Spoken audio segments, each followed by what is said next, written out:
And we are live. You already know who it is. My name is Mike Kyle, aka the Fantasy Vulture. I have over a decade worth of fantasy football experience and have continuously competed for fantasy championships over the course of the past 6 seasons. Let's make it 7 in 2020. But enough of me. I'm here for you. On today's episode of the FV Show, we are continuing our Week 2 game previews, breaking down every single Week 2 matchup of the NFL season, all through the lens of fantasy football. Up next, we are talking the Minnesota Vikings versus the Indianapolis Colts. So if you're excited about this video, be sure to hit that like button down below like an open receiver downfield, Phillip Rivers style, and also be sure to smash that subscribe button like a power running back up the middle so that you never miss a video from me. We are just pumping out the content all throughout the course of the NFL season. You can also follow me on all social media platforms at FF Vulture. That's Instagram, TikTok, and Twitter. RIP TikTok. Let's can we just pour one out for TikTok real quick. And also you can click the link right above here. This is going to take you to my Week 2 playlist. So if there's a particular game that you're looking for or a player that you want to hear my fantasy take on for the week, you can navigate that through that playlist right there. All right, let's get rolling. We got a lot to talk about.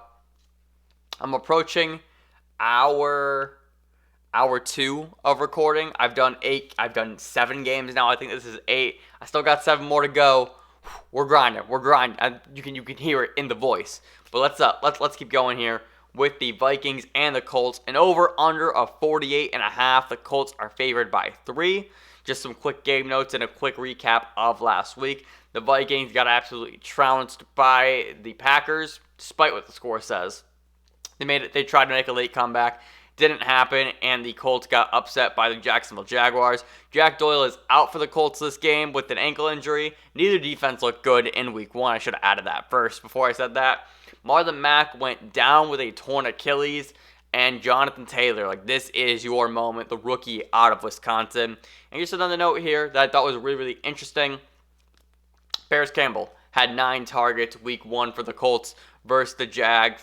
Parris Campbell, there was a lot of buzz coming into his outlook this offseason, and it looks like he might be a guy that hit for you if you drafted him super late in your fantasy draft. So let's just talk about a few things here. There is actually quite a bit to discuss. We're going to try and kind of speed through this just a little bit if you don't mind, so just stick with me. Let's talk some start sit, shall we?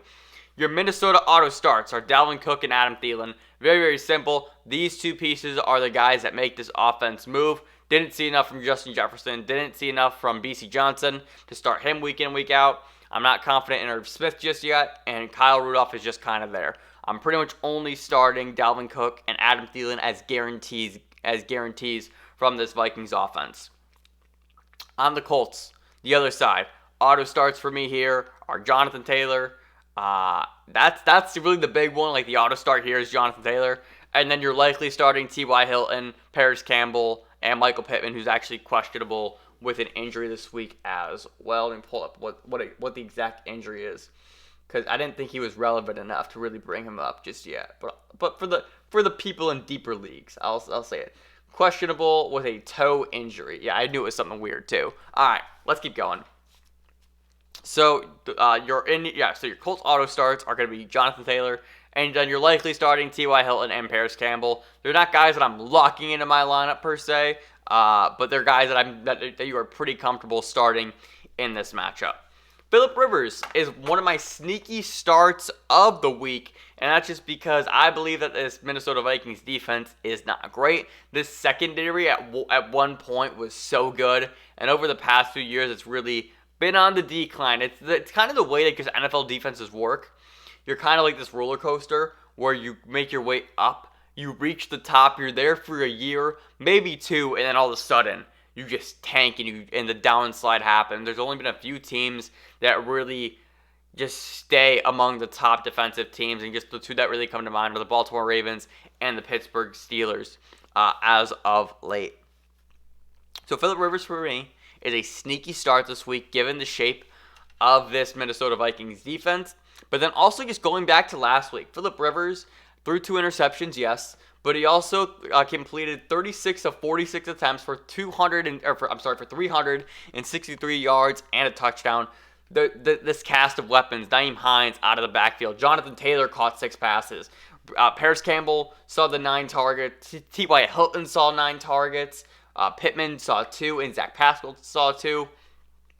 Like, this team is going to throw the ball, and they're going to throw the ball a lot. And if this Minnesota defense is as bad as we expect it to be, Phillip Rivers at home, his first game in Indianapolis, like, that could be a game where he actually plays very, very well. Like, is 25 points really out of the realm of possibility for Phillip Rivers in this matchup? That's kind of along the lines of where I'm projecting him. I really do believe he's the epitome of a sneaky start this week.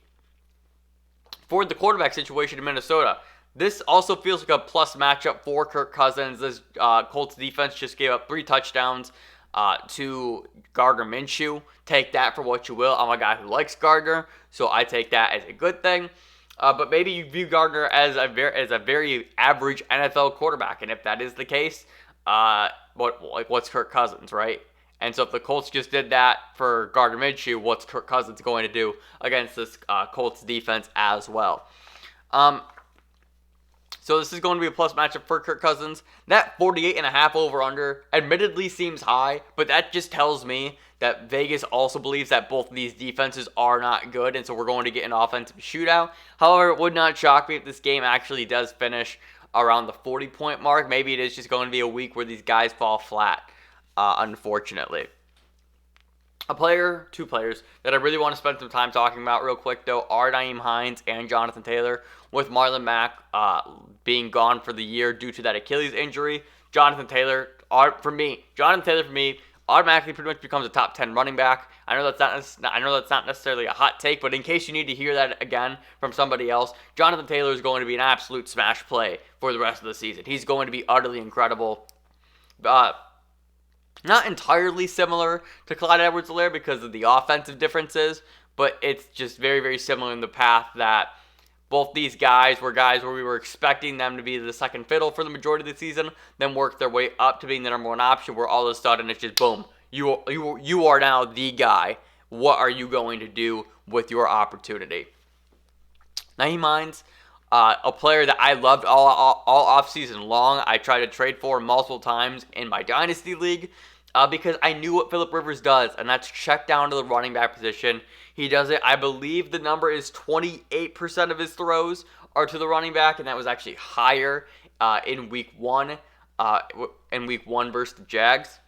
So with this, Nyheim Hines scored the 2 touchdowns, the 2 rushing touchdowns, which just felt so fucking stupid.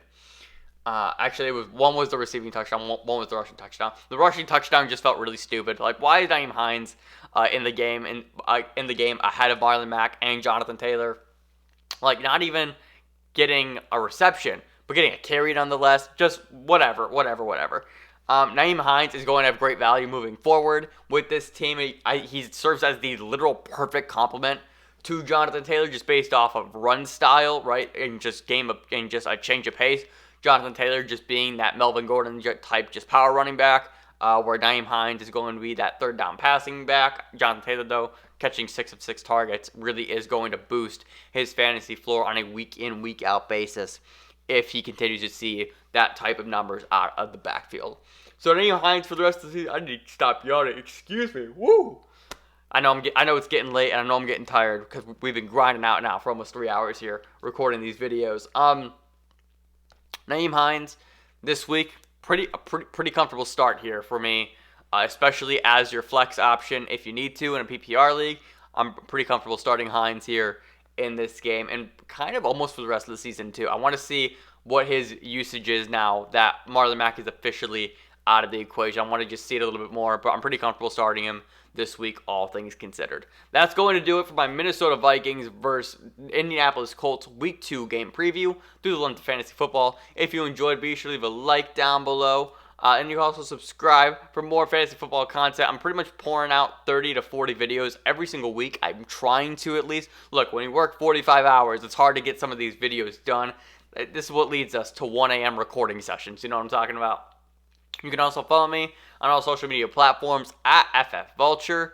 And you can also click the link right above here to the playlist for the rest of my Week 2 game previews. Again, thank you so much for watching. Remember, people come and go, but fantasy championships are forever, and I will see you in the next video.